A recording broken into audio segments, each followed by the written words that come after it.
Hello, and welcome to another episode of Roots and Hoots, a podcast project produced by the Legacy of Hope Foundation. Since 2020, we have been gathering, laughing, learning hard truths, and sharing in community conversations with Indigenous peoples across Turtle Island. Each episode, we learn something new, and we're excited to be sharing this journey with you. Roots and Hoots is about connecting with and celebrating Indigenous peoples' contributions to their fields of study, work, and cultures.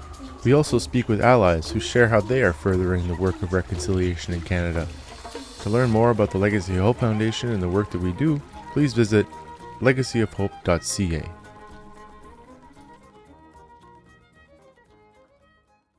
This episode is all about survival in the Northern Arctic. From his experiences and intimate knowledge of the sea, land, and ice that shape Nunavut territory, Johnny Flaherty shares vivid stories of his life as a skilled hunter. Johnny was born in the most northerly community of Canada, known as Grise Fiord. His parents were part of the Inuit High Arctic relocation program in the 1950s, from Inuk, northern Quebec, to Ellesmere Island.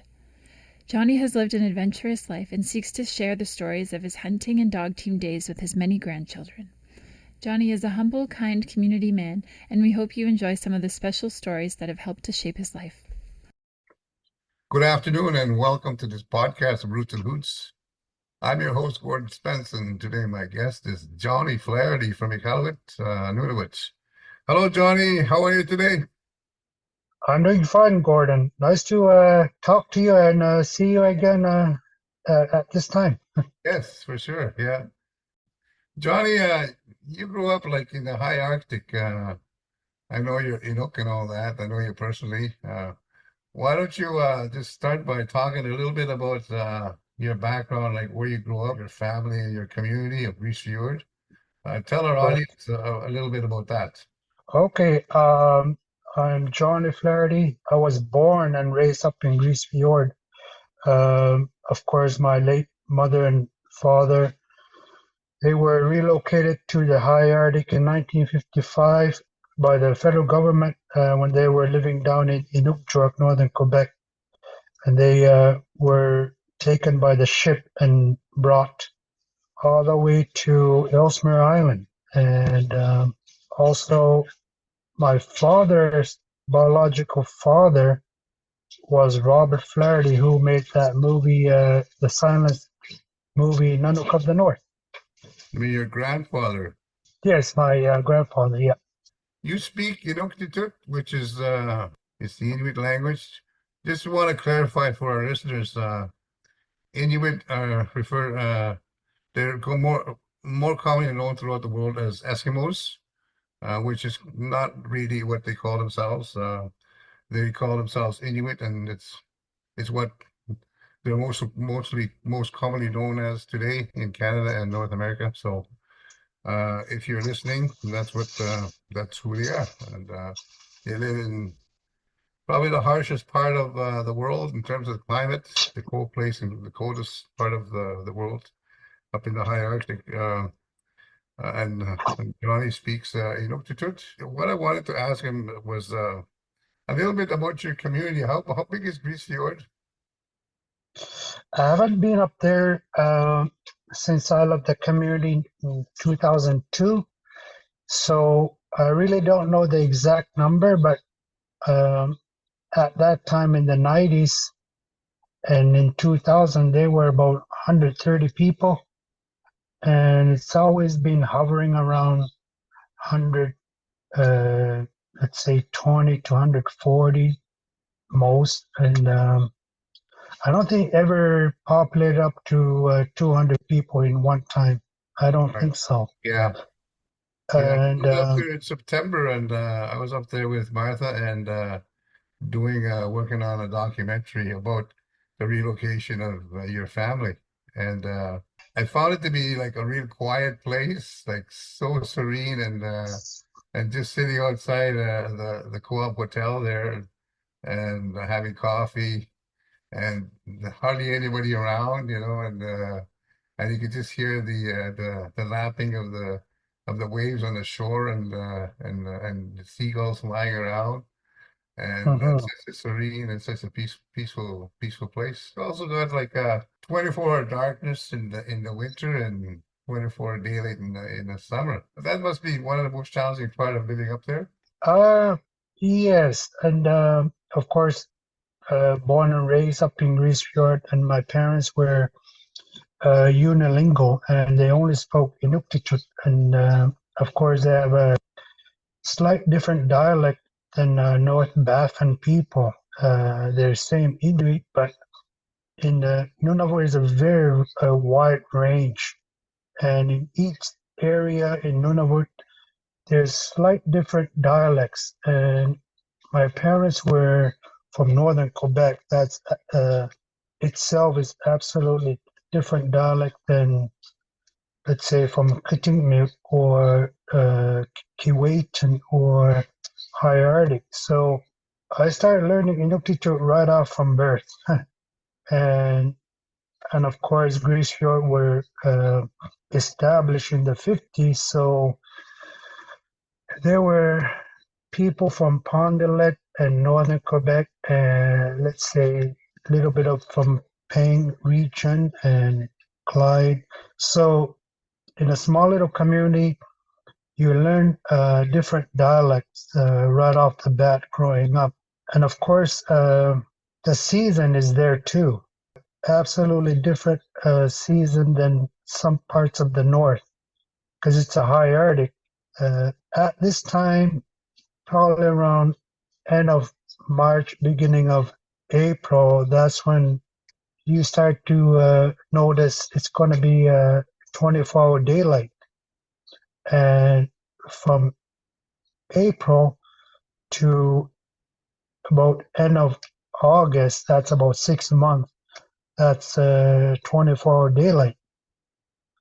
And starting from end of August right till January, or let's just use the equinox, December 21. That's the shortest day of the year. Yeah. In December, you'll probably have like 5 minutes of horizon, the blue horizon. That's the only little daylight you'll see looking down south of when you are sitting in Greece Fjord. And that lasts for 5 minutes. How does It's that feel? How does it feel like just to see that little daylight? You feel isolated. Yeah. That's for one thing. Yeah. And you feel one yourself. You feel like you are the only one around when you really look at it and stare at it. But I'm not here to say everyone's like that. Yeah. I'm just saying it from my experience, even born and raised. And for some people that came up to Greece Fjord, it was a hard thing to adjust. Because for my parents, they had regular daylight and regular nighttime each day. Yeah. And then to go to the high Arctic, it's getting colder each day. And it's like your world is being dimmed each day.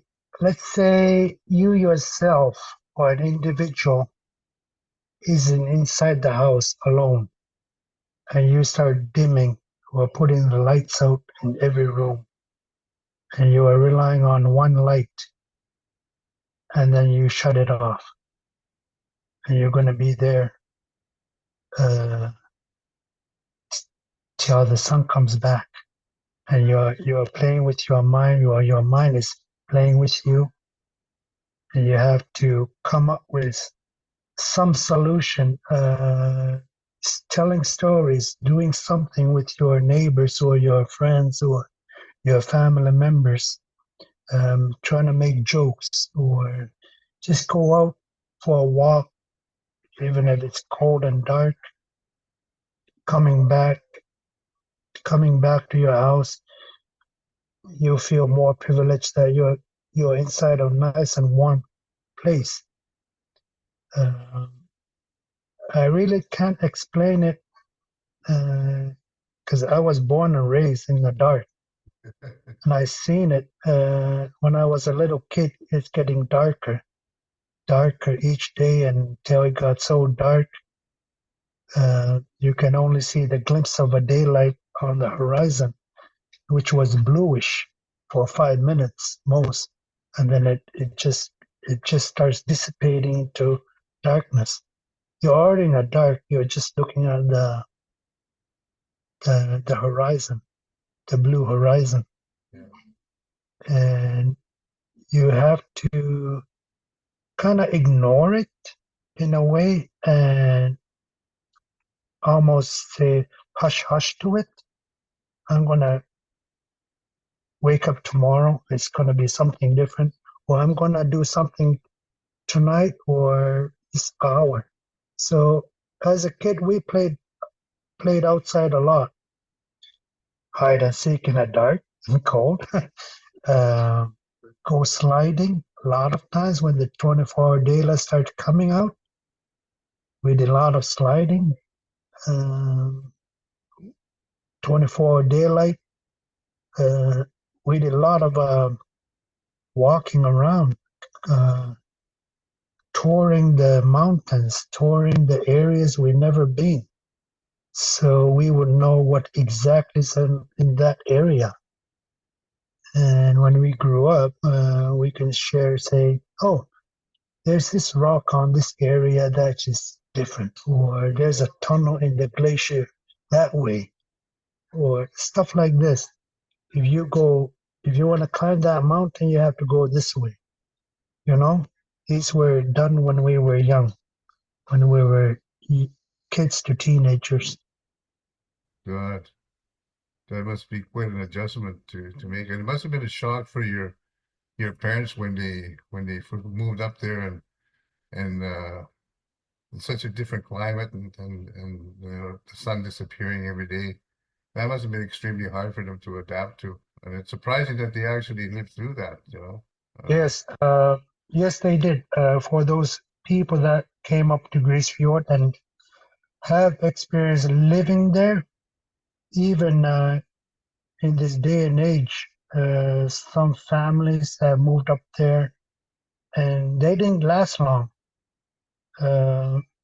Not because of the weather or seasonal darkness or seasonal 24 daylight. They have families, let's say, from different communities, and everyone feels so. I mean, living up in Greaseville, sometimes you feel so isolated, and that there's other people out of Greaseville or other communities out of Greaseville. That's where you long to. You wanna go see family members or friends, Yeah, and knowing that the high cost of coming in and coming out of Greece Fjord, it can really affect your mind. Like, when is the next time you're going to fly out and meet your family members or your friends or your own community? Let's say, if you moved out of Pond Inlet or Arctic Bay or the Kalvik and moved to Greece Fjord, once you land there, you'll see a big difference and somewhat isolated from the rest of Canada or around the world. And you're going to start questioning yourself. What am I doing here? I need to be with my family down there. right. It must have like a real psychological challenge to be able to adapt living up there. It is. Born and raised up there, met people who came up to Greece Fjord for work or for a visit, and I meet them in the street or somewhere up in Greece Fjord, and they would say, "How can you guys live here? How do you live here?" A lot of these questions start popping up from first-time visitors when they land in Greece Fjord and meet people up in Greece Fjord, and I myself have heard that a couple of times being up there, and it's kind of a hard but sensitive question when Right. you ask that question to someone who were born and raised up in Greaseville, that's all they know. And knowing that their parents were forcefully moved up there, they didn't. Most of them didn't volunteer to come up there in the first place. And living up there, it's challenging. Right. Yeah. You learned to be a hunter growing up there. You're one of the younger brothers of the family, and you grew up to be a hunter. And what who taught you how to hunt, and how did you? What kind of animals do you hunt? Did you hunt up there when you were living up there? Mm. Well, Greaseville is a small community, and everybody looks after each other. So growing up, my father had already had health issues. So whenever he took me out, it was for a day trip because of his health. But I learned how he hunted, and by the time I was preteen and teenager, he was not able to go hunting anymore because of his health. So I would go out with my friends, or a lot of times with Raymond, who came from Northwest Territories. Uh, he went there in '79. At that time, I was still uh, maybe around 9 or 10.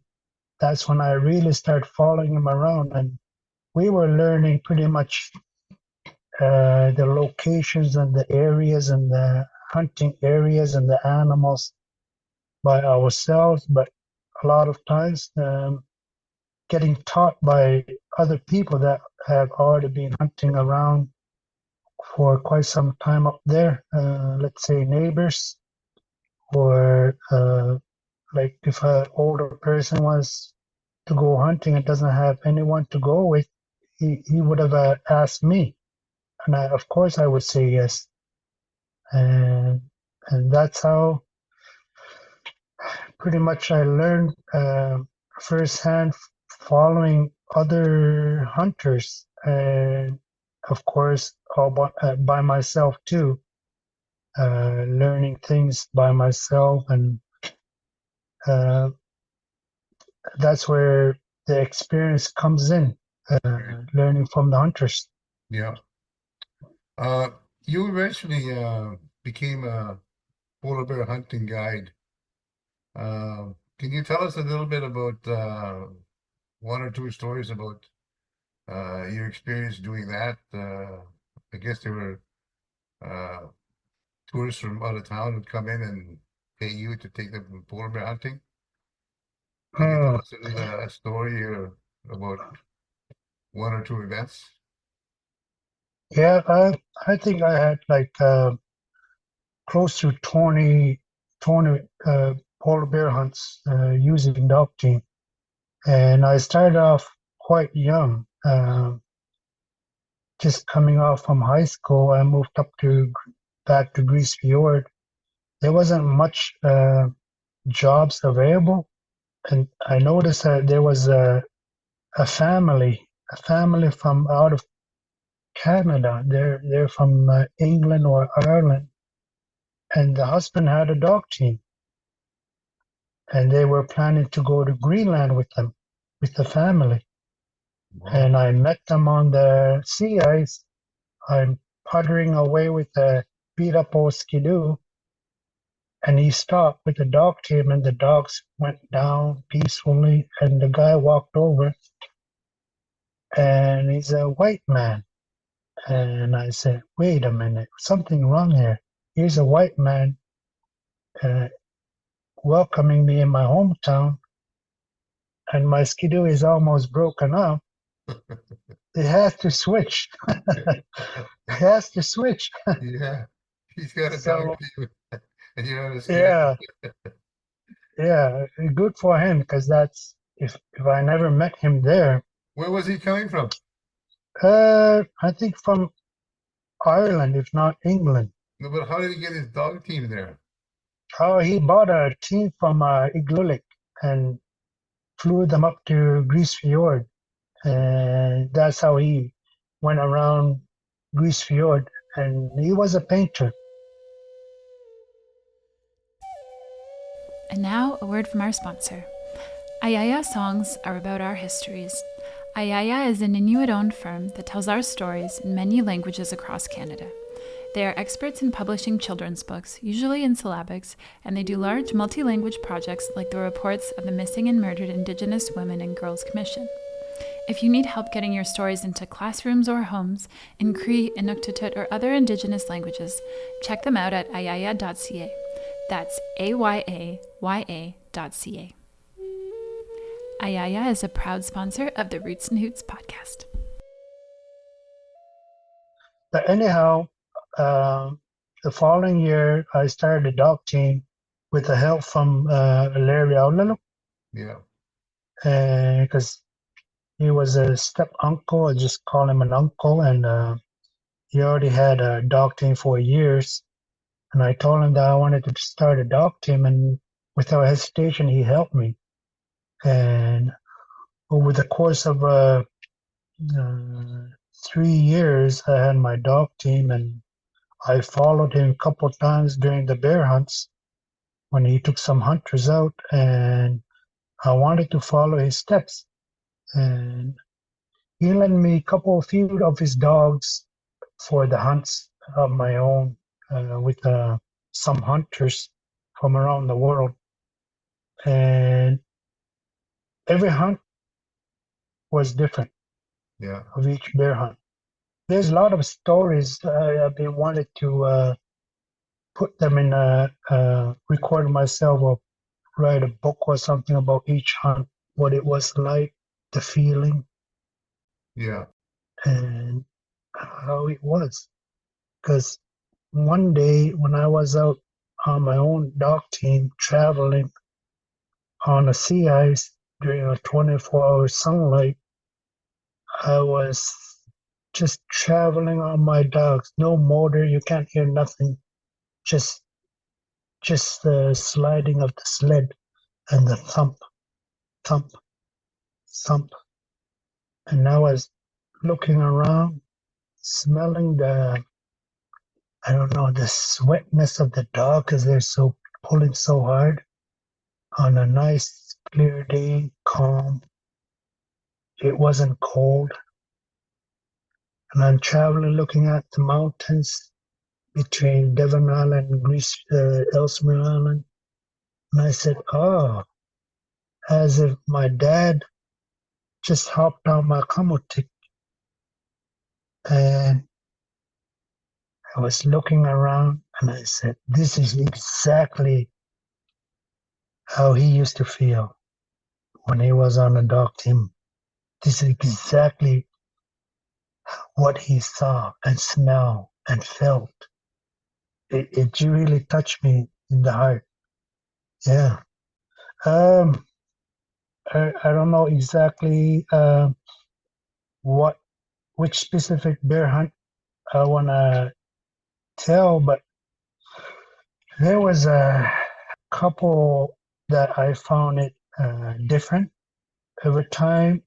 A polar bear hunter, a sports comes into town, right away he would say, okay, where are the polar bears? And I want to catch a big one, big male one. Yeah. And I will always tell him, don't tell me how big a bear you want. If you don't say it, you're going to catch one. But if you really want a big one, you might not catch one, or at the end, you're going to catch a small one. And that's not what you want. You have to keep your mouth shut. Yeah. And one particular hunt, me and my assistant guide, Jopi Tiutuk, Yeah. he was my assistant guide where he was driving a snowmobile with a kamotik tied to his skidoo. And he had most of the gear, like the food, the gas, and stuff like that. And you were on a dog team? I was on a dog team with the hunter Yeah. with his gun and his small possessions and my small positions. And one particular hunt I noticed is a spiritual bear. One day we were traveling, and we would often go to a high point on the sea ice, which could be a iceberg. And sure enough, we went to this iceberg and left my dogs and the hunter on the Kamutik while me and my assistant guy walked up to the iceberg, and we would sit down and we would be glassing on two different directions and just look around our area. And we both experienced spotting polar bears from distance to close range. And when our binoculars met, we both said, "Bear! We saw the bear. It's running away. It's not too far." So we ran down, and I told the hunter, "Bear, bear." He's all excited, and we took off. And I told Jopi, "Go towards the mountain just so that the bear doesn't climb up the mountain." So he did. Took us his own skidoo and went towards the mountain. And I'm going towards where the bear was with the hunter by dog team. And I could start seeing him driving sideways, and he came back to me and he said, "There's no bear tracks."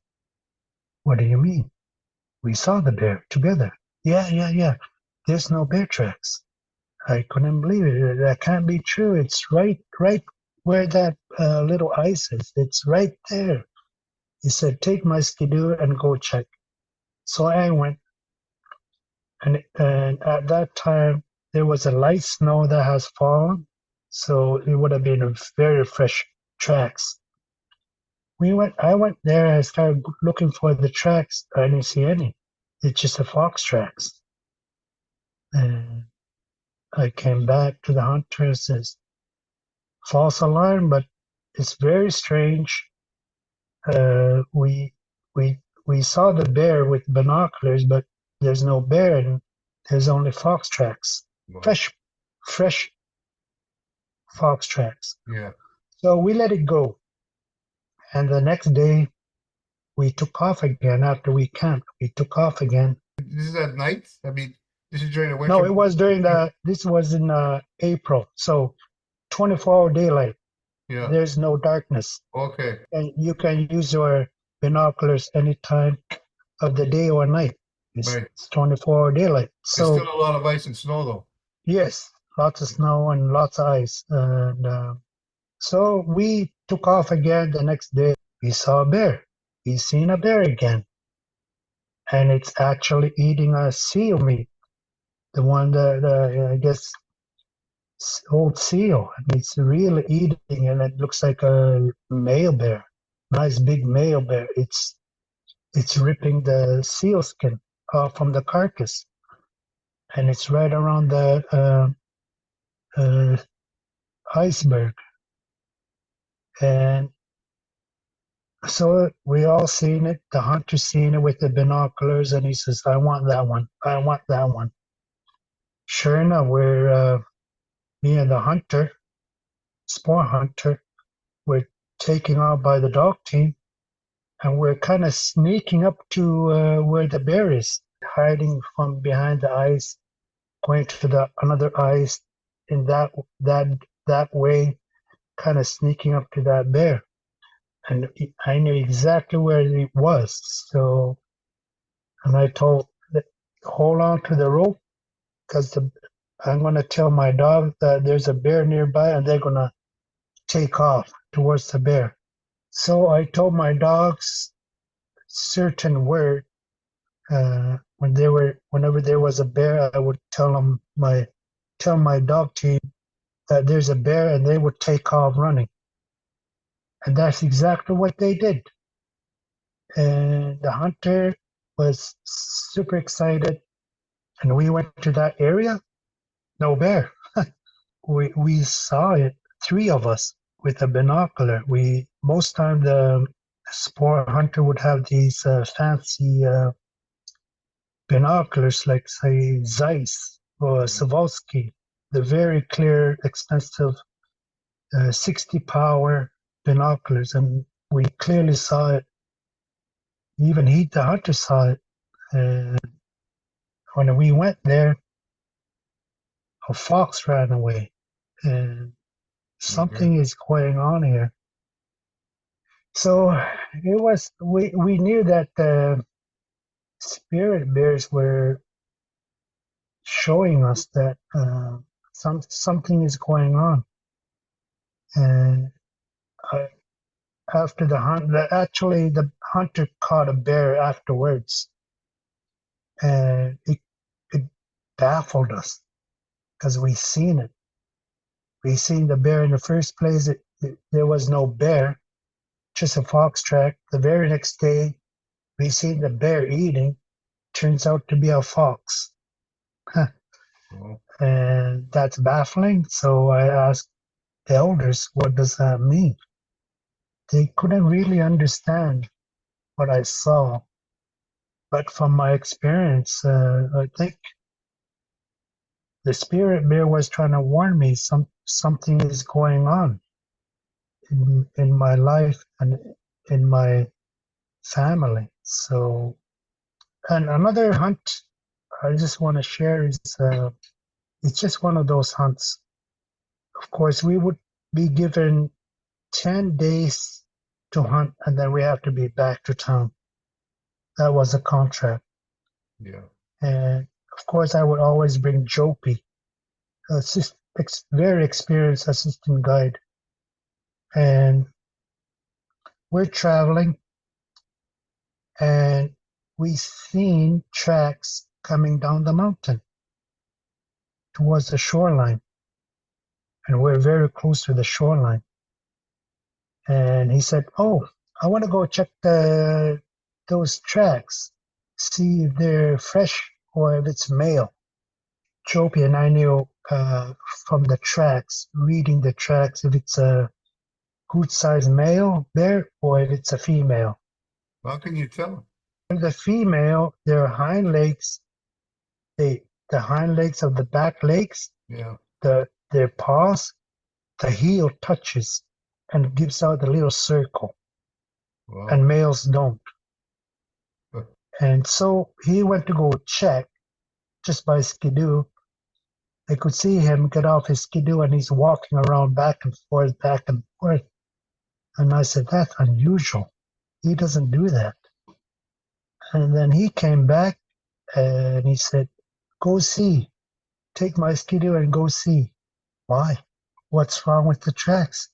He says, just go see. So it was on land fast ice. So on ice that is around the shoreline, that's frozen to the ground and it doesn't move out. Even the rest of the ice moves out, breaks up, Right. it's gonna stick around. So that's where it was. And that was in Devon Island, and the ocean is right here, right down to the land ice. And I went there, I seen the tracks coming down the mountain, and it was a female with a cub. Okay, it's a female with a cub. And where it was walking on the shoreline, and beside it, out from the ocean, a huge bear climbed up. It was so massive. The tracks were so massive, easily 2 feet wide. Whoa. 2 Wow. feet wide for one print. And it made the mother bear look like a cub. Yeah. Looked like a small cub track beside the track. So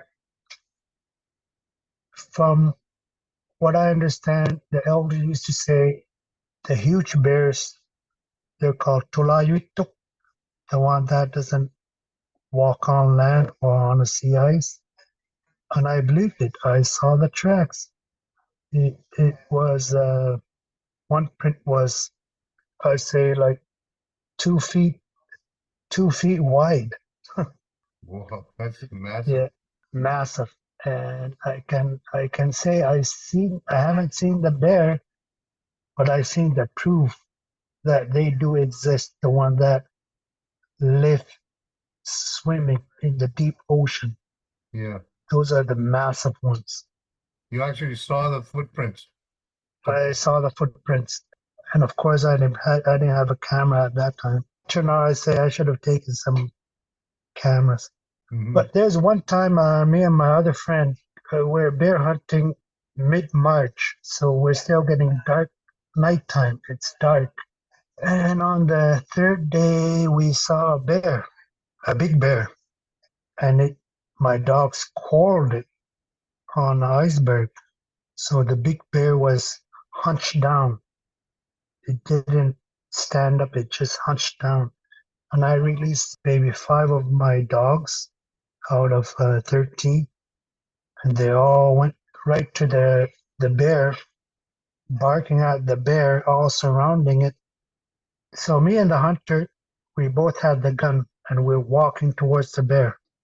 And our assistant guide is at the back with the snowmobile, and my dogs are at the bear, 5 loose dogs, and we're walking about 40 feet away, and we could see the bear hunched down, and my dogs barking at it and trying to bite it. And my lead dog was right in front of the bear's head, and it bit him.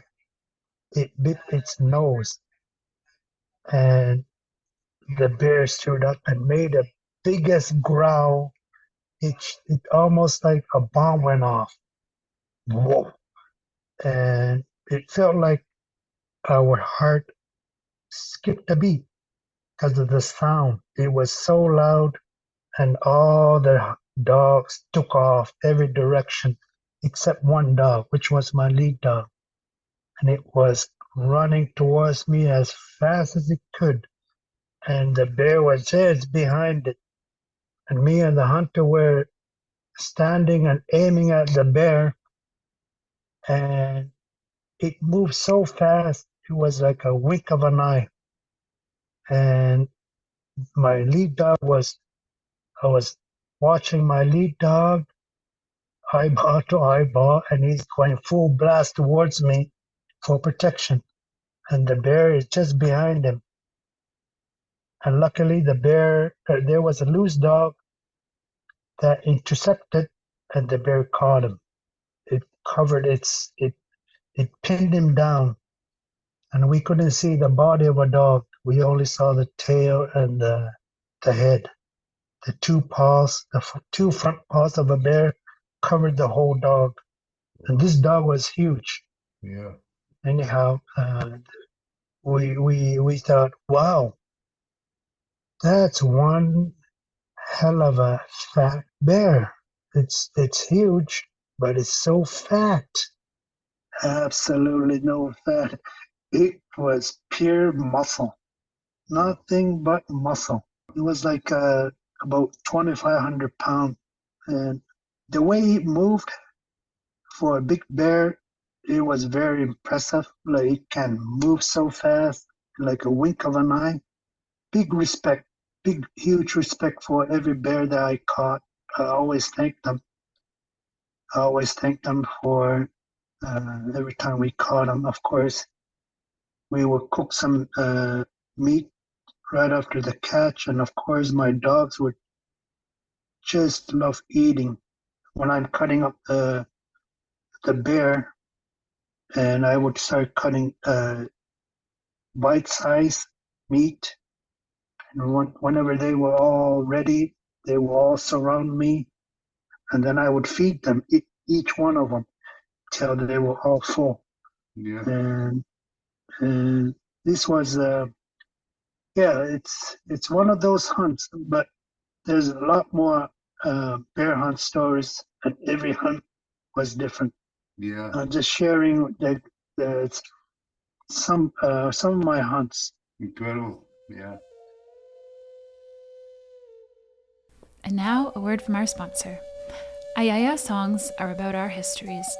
Ayaya is an Inuit-owned firm that tells our stories in many languages across Canada.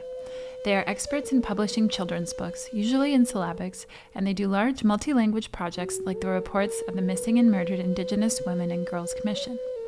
If you need help getting your stories into classrooms or homes in Cree, Inuktitut, or other Indigenous languages, check them out at ayaya.ca. That's ayaya.ca. Ayaya is a proud sponsor of the Roots and Hoots podcast. Yeah, a buddy of mine up in Grease Fjord once told me a story. Him and his late dad and his brother, they went to the flow edge, and in distance, approaching the flow edge on a sea ice, they seen 3 bears, a mother and 2 cubs. So they traveling towards it. They're eating something on the sea ice,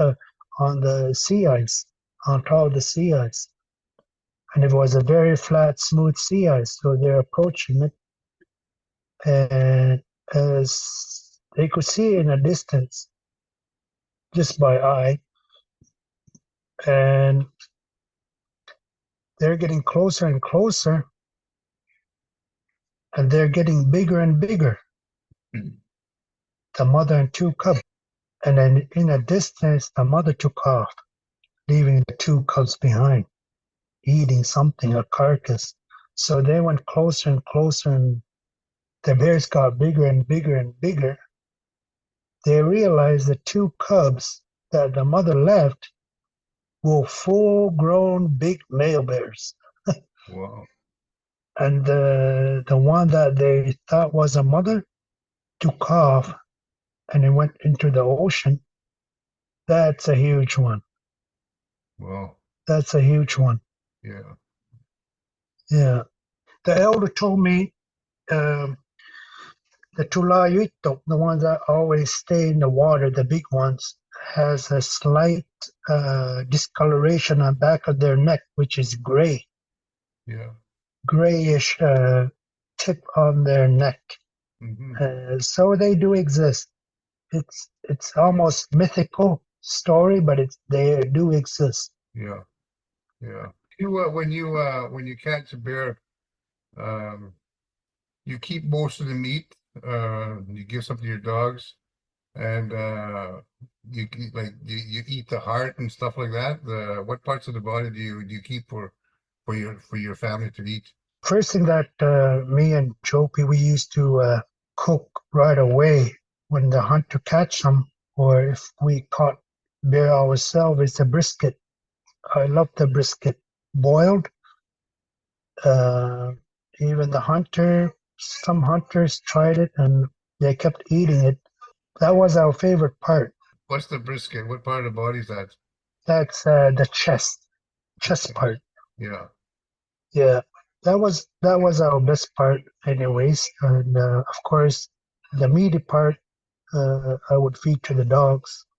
Yeah, we always make sure we took the gallbladder away and throw it far away so the dogs won't eat it, because it's full of vitamin. The gallbladder, the dogs, if they ate it, they would die from it. Oh. Because so much vitamin, and they start losing hair. Yeah. There's some stories.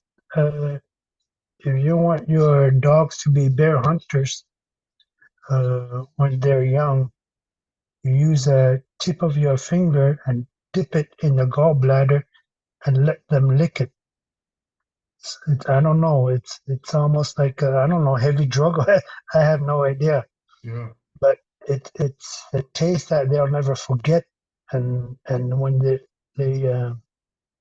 they go after the bear, or they know what to do with the bear. Yeah. There's some I've seen it with my own eyes, my own dog team, and stories that I heard.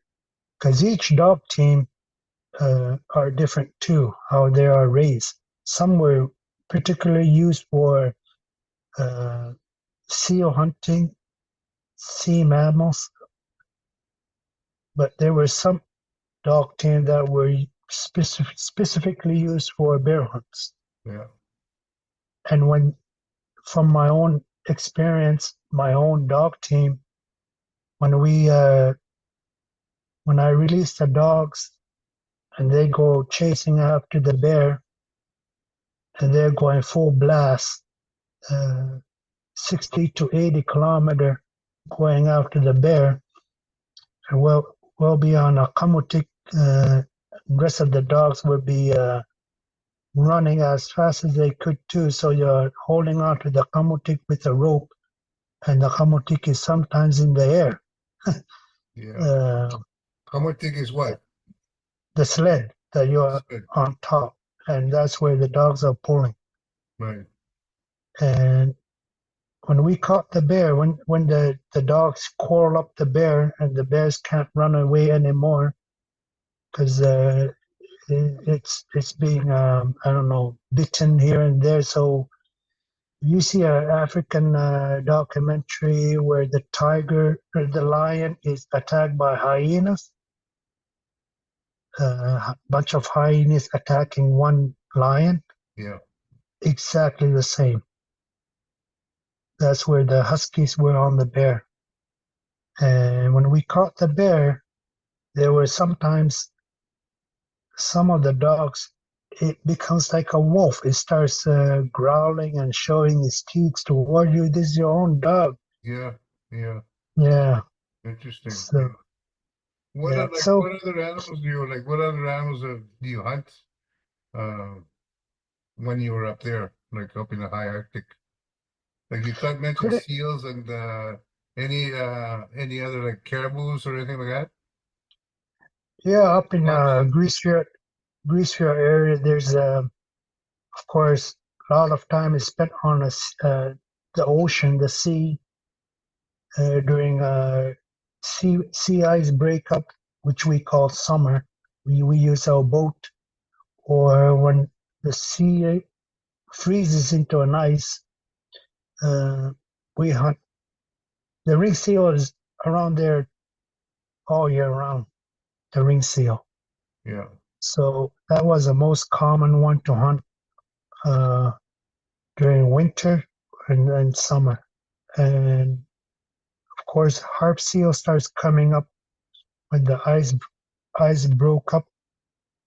You catch them by boat, and also two different whales that we will hunt is narwhal and the beluga. And of course, there's some walrus and bigger seals like hooded seal and bearded seal. Uh, for the land mammals, we had caribou and muskox, Yeah. and Any of wolves? course, there's Arctic hare. The Arctic hare up in the high Arctic, like Ellesmere Island and Devon Island, the Yeah. whole hunting area. The Arctic hare is so huge they can run away from you like a kangaroo, hopping on their own hind legs. Wow. They can stand up like a kangaroo, Yeah.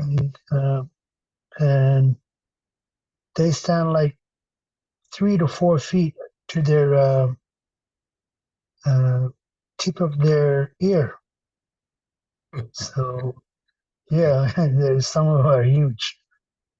What Uh, would be your what's your favorite food to eat in terms of wild animals?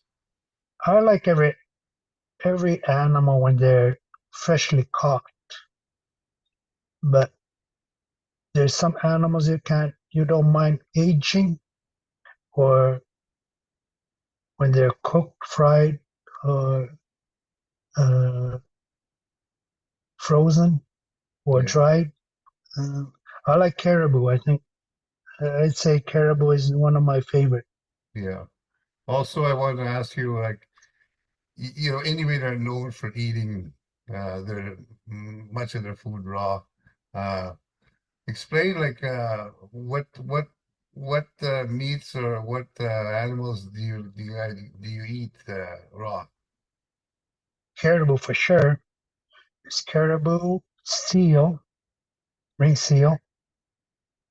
We don't eat harp seal raw or anything like that. We don't even pretty much eat full grown harp seal.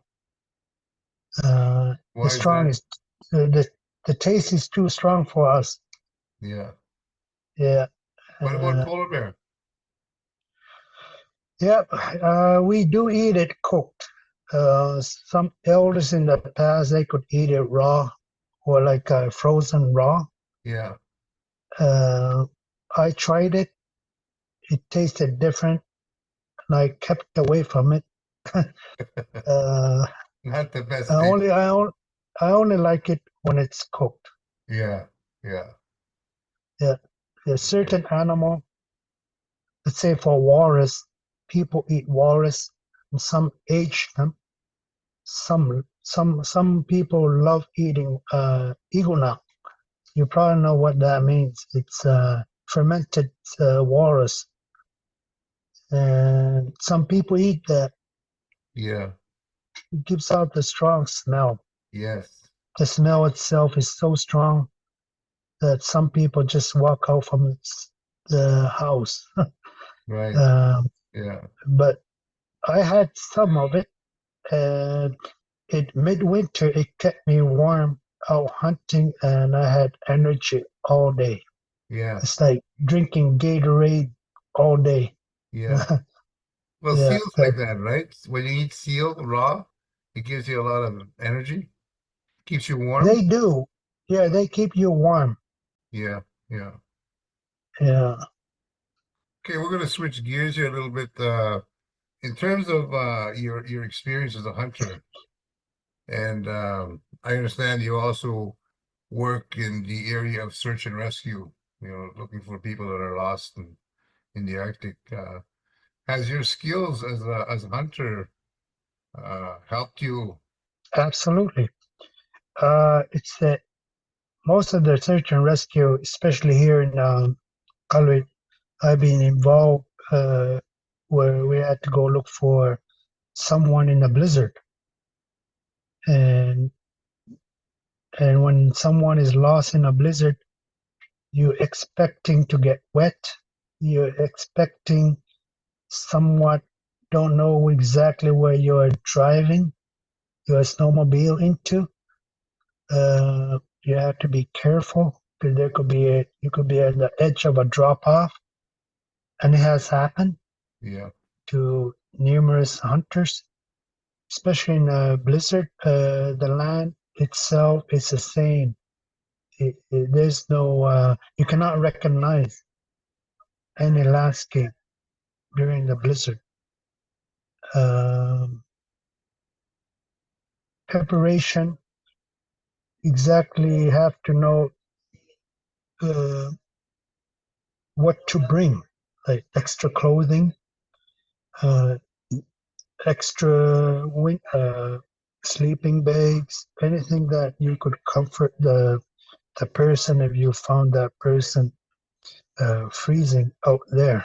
yeah, If somebody grew up in a community and never had really have experience going out of the land, and he volunteers, raise his hand and say, I want to go for that person. I think he might or she must say, it's cool, I'm part of the team. I want to go, I want to be a help. yeah, But do they really know how to pitch up a tent? Do they really know how to light up a stove? Do they really know how to react to seeing a body? yeah. You know, you have to be aware of these kind of things. You have to know from experience, especially like how you were brought up by other hunters and by yourself, how you learn. With global warming and the climate change happening, especially up in the Arctic, much more noticeable and faster than the other parts of the world. Um, how has this affected people such as yourself and other Inuit who are hunting, trying to to go out hunting, and how has climate change affected your way of hunting and your lifestyle up there? Uh, Not only myself, but I think it has affected certain animals too, because the pattern has changed. We noticed certain animals, and as for myself and other hunters, especially right now, we notice the ice condition is more fragile. You have to be careful in a certain areas where back in the day was normal to drive your skidoo around.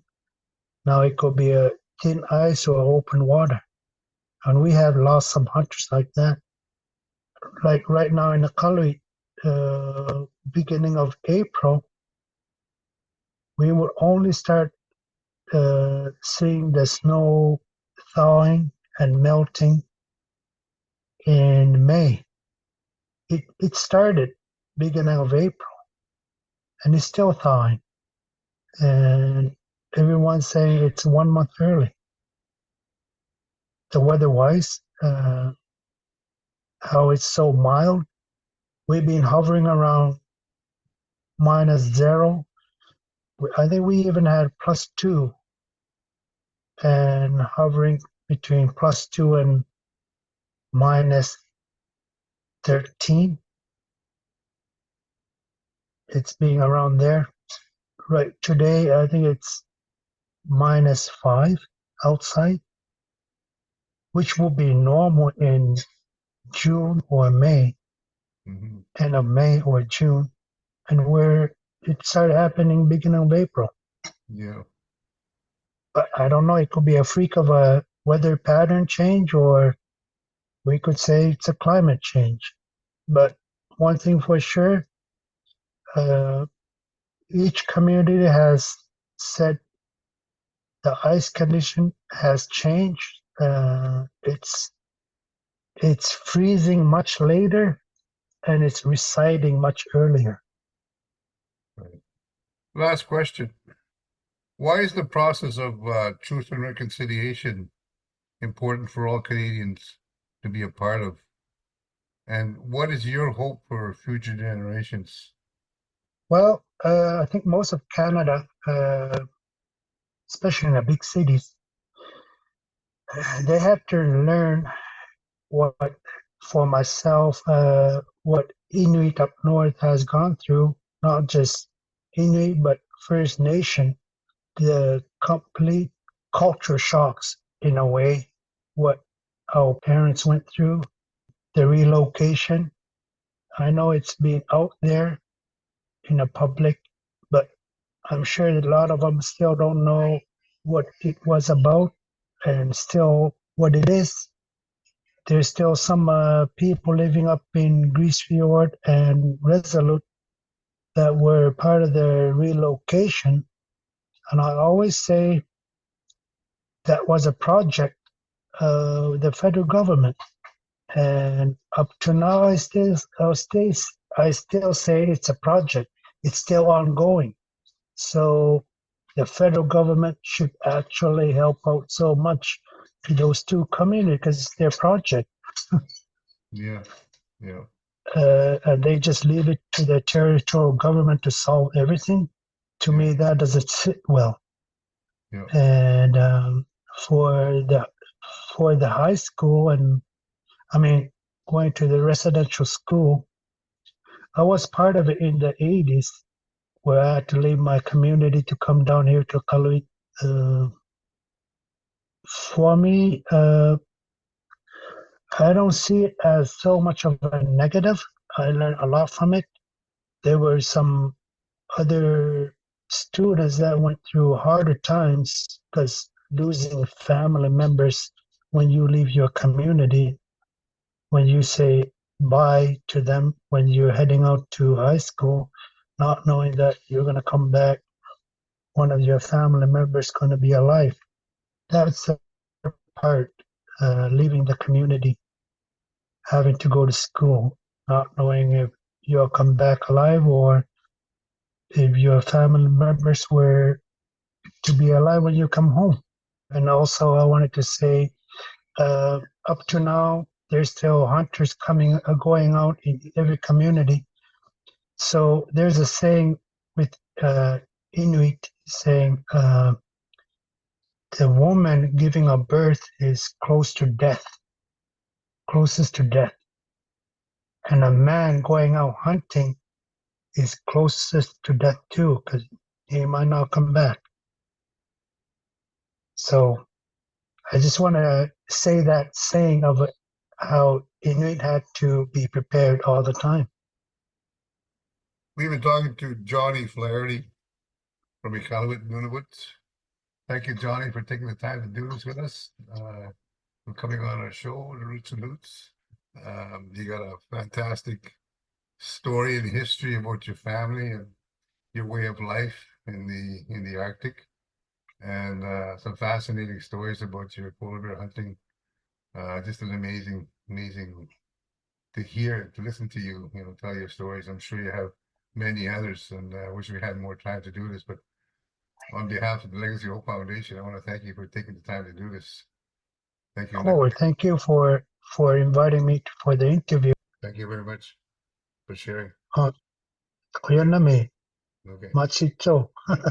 No, Machito. That's Delhi. But Oh. Another thank you word in an indigenous language. Yeah. Okay. Nako. Okay, Gordon. Nako me. Yeah. Clear na me. Yeah. Thank you Clear very na. much. Okay, Rihanna. Okay. Take care. Goodbye. You too. Roots and Hoots is a podcast project produced by the Legacy of Hope Foundation. For episode show notes, please visit the podcast description and make sure to like, subscribe, and leave a review. For more information about the work we do, please visit legacyofhope.ca.